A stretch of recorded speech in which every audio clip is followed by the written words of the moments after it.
भारत का स्वर्ण युग या गोल्डन एज, ये शब्द सुनते ही अक्सर गुप्त सम्राट चंद्रगुप्त द्वितीय का शासनकाल जहन में आता है। पर क्या ये सिर्फ एक खूबसूरत कहानी है या इस दावे के पीछे कोई ठोस ऐतिहासिक सच्चाई भी है? तो चलिए आज इसी महान सम्राट के दौर की गहराई से पड़ताल करते हैं और जानते हैं कि आखिर सच क्या है। चंद्रगुप्त द्वितीय ने वैसे तो कई उपाधियां धारण की, लेकिन उनमें सबसे प्रसिद्ध थी विक्रमादित्य। इसका मतलब है शौर्य का सूर्य। सोचिए, ये सिर्फ एक टाइटल नहीं था, बल्कि उनकी सैन्य और सांस्कृतिक उपलब्धियों का एक जीता जागता प्रतीक था, जिसने उन्हें इतिहास में हमेशा के लिए अमर कर दिया। तो सवाल ये उठता है कि आखिर क्या चीज थी जिसने उनके दौर को गोल्डन एज बना दिया? क्या ये उनकी जबरदस्त सैन्य जीतें थी, उनकी कुशल प्रशासनिक नीतियां, या फिर उनके दौर में कला और संस्कृति का जो विकास हुआ वो था? आइए इन्हीं सवालों के जवाब खोजते हैं। तो इस सवाल का जवाब खोजने के लिए हम इस युग को 5 हिस्सों में समझेंगे। सबसे पहले देखेंगे कि गुप्त साम्राज्य अपने शिखर पर कैसे पहुंचा, फिर जानेंगे कि यह साम्राज्य आखिर बना कैसे था। इसके बाद हम उनके समृद्ध राज्य की व्यवस्था को समझेंगे, मंदिरों के जन्म की क्रांति को देखेंगे और आखिर में विक्रमादित्य की उस अमर विरासत को परखेंगे। चंद्रगुप्त द्वितीय के दौर में गुप्त साम्राज्य अपनी ताकत के चरम पर था। जरा कल्पना कीजिए, एक ऐसे साम्राज्य की जो उत्तर में हिमालय से लेकर दक्षिण में नर्मदा नदी तक और पश्चिम में आज के अफगानिस्तान की सीमा से लेकर पूरब में बंगाल तक फैला हुआ था। यह स्थिरता और विकास का एक ऐसा दौर था जैसा पहले कभी नहीं देखा गया। लेकिन ये जो गोल्डन एज था ना, ये कोई रातों रात नहीं बन गया था। इसकी नींव रखी गई थी सैन्य विजय और बहुत ही चतुर राजनीतिक रणनीतियों पर। तो चलिए जरा गहराई में उतरते हैं और देखते हैं कि यह साम्राज्य आखिर गढ़ा कैसे गया था। देखिए, चंद्रगुप्त की रणनीति सिर्फ युद्ध तक ही सीमित नहीं थी।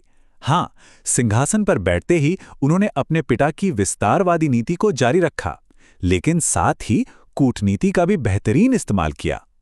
अपनी बेटी प्रभावती गुप्त के जरिए वाकाटक राज्य पर नियंत्रण पाना तो एक मास्टर स्ट्रोक था, और उनकी सबसे बड़ी सैन्य जीत थी पश्चिमी क्षत्रपों पर विजय।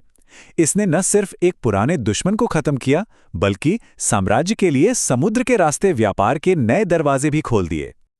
शकों पर यह जीत सिर्फ जमीन पर नहीं, बल्कि सिक्कों पर भी दर्ज की गई। चंद्रगुप्त ने क्या किया कि उनके सिक्कों से शक प्रतीक हटाकर अपने वंश का शक्तिशाली चिन्ह गरुड़, जो भगवान विष्णु का वाहन है, वो अंकित करवा दिया। ये सिर्फ करेंसी बदलना नहीं था, ये एक पावर स्टेटमेंट था, एक अमिट ऐलान था कि अब यहां किसका राज है। चंद्रगुप्त ये बात अच्छी तरह समझते थे कि एक बड़ा साम्राज्य सिर्फ तलवार के दम पर नहीं, बल्कि समझदारी भरे रिश्तों से भी बनता है। उन्होंने विवाह को एक शक्तिशाली राजनीतिक हथियार बना दिया। नागों, वाकाटकों और दक्षिण के कदम्बों के साथ वैवाहिक गठबंधनों ने बिना खून बहाए सीमाओं को सुरक्षित कर दिया और दुश्मनों को दोस्त बना लिया। तो युद्ध और विस्तार के बाद आया शांति और आर्थिक समृद्धि का दौर। अब हम ये देखेंगे कि चंद्रगुप्त के शासन में एक आम नागरिक की जिंदगी कैसी थी, उस जमाने का हाल कैसा था। इसकी सबसे साफ तस्वीर हमें एक बाहरी व्यक्ति, चीनी बौद्ध तीर्थयात्री फाहियान के लेखों से मिलती है। उन्होंने एक ऐसे राज्य का जिक्र किया जो बहुत शांतिपूर्ण और सुशासित था। फाहियान ने लिखा कि गंभीर शारीरिक दंड तो लगभग थे ही नहीं, जो एक न्यायप्रिय और मानवीय शासन का सबसे बड़ा संकेत है। फाहियान के लिखे से हमें प्रशासन की एक बहुत ही दिलचस्प तस्वीर मिलती है। सोचिए, लोगों को घरों का रजिस्ट्रेशन करवाने की जरूरत नहीं थी, जो सरकार के भरोसे को दिखाता है। अधिकारी वेतन पर काम करते थे, जिससे भ्रष्टाचार कम था। शहरों में दान और इलाज के लिए केंद्र थे, और सबसे बड़ी बात थी धार्मिक सहिष्णुता। चंद्रगुप्त खुद भगवान विष्णु के उपासक थे, एक वैष्णव, लेकिन उनके राज में बौद्ध और जैन धर्म समेत सभी मतों का पूरा सम्मान होता था। अब बात करते हैं उस चीज की जो इस स्वर्ण युग की सबसे बड़ी, सबसे ठोस निशानी है, और वो है वास्तुकला में एक क्रांति। ये वो दौर था जब भारतीय मंदिर ने अपना वो क्लासिक रूप लेना शुरू किया जिसे हम आज जानते हैं। गुप्त काल से पहले ज्यादातर इमारतें लकड़ी या ईंट जैसी अस्थायी चीजों से बनती थीं, जो समय के साथ खत्म हो गईं।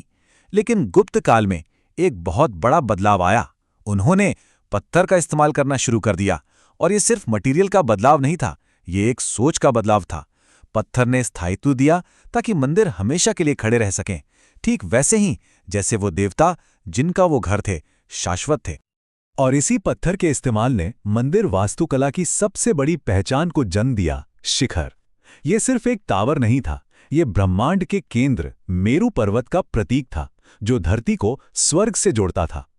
मंदिर का शिखर मानो ईश्वर तक पहुंचने का एक पत्थर से बना रास्ता था।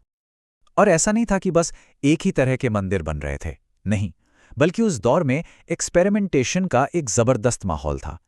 5 अलग-अलग तरह के मंदिर विकसित हुए, साधारण सपाट छत वाले मंदिरों से लेकर परिक्रमा पथ वाली ज्यादा जटिल संरचनाओं तक, और सबसे जरूरी शिखर वाले मंदिरों तक।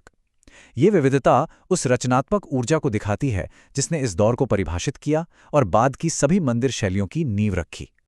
तो अब हम बात करेंगे उस चीज की जो इतिहास और कहानियों को एक साथ ले आती है, यानी कैसे ऐतिहासिक सम्राट चंद्रगुप्त लोक कथाओं के महान राजा विक्रमादित्य के साथ जुड़ गए और कैसे एक असल व्यक्ति एक मिथक बन गया।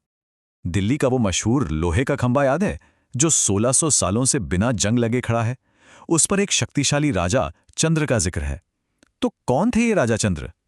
ज्यादातर इतिहासकार मानते हैं कि ये चंद्र कोई और नहीं बल्कि चंद्रगुप्त द्वितीय ही थे, और सबूत भी काफी मजबूत हैं। चंद्र नाम, विष्णु के प्रति समर्पण और परम संप्रभुता का दावा, ये सब चंद्रगुप्त द्वितीय से मेल खाते हैं। और दक्षिणी महासागर का जिक्र उनकी गुजरात विजय की ओर इशारा करता है, जिसने उन्हें अरब सागर तक पहुंचाया था। अब एक मशहूर कहानी है चंद्रगुप्त के दरबार के 9 रत्नों की, यानी 9 ऐसे विद्वान जो अपने अपने क्षेत्रों के माहिर थे। हो सकता है ये कहानी पूरी तरह सच ना हो, इसकी ऐतिहासिक पुष्टि मुश्किल है, लेकिन ये एक बड़ी सच्चाई की तरफ इशारा करती है, और वो है कला और विद्या को उनका संरक्षण।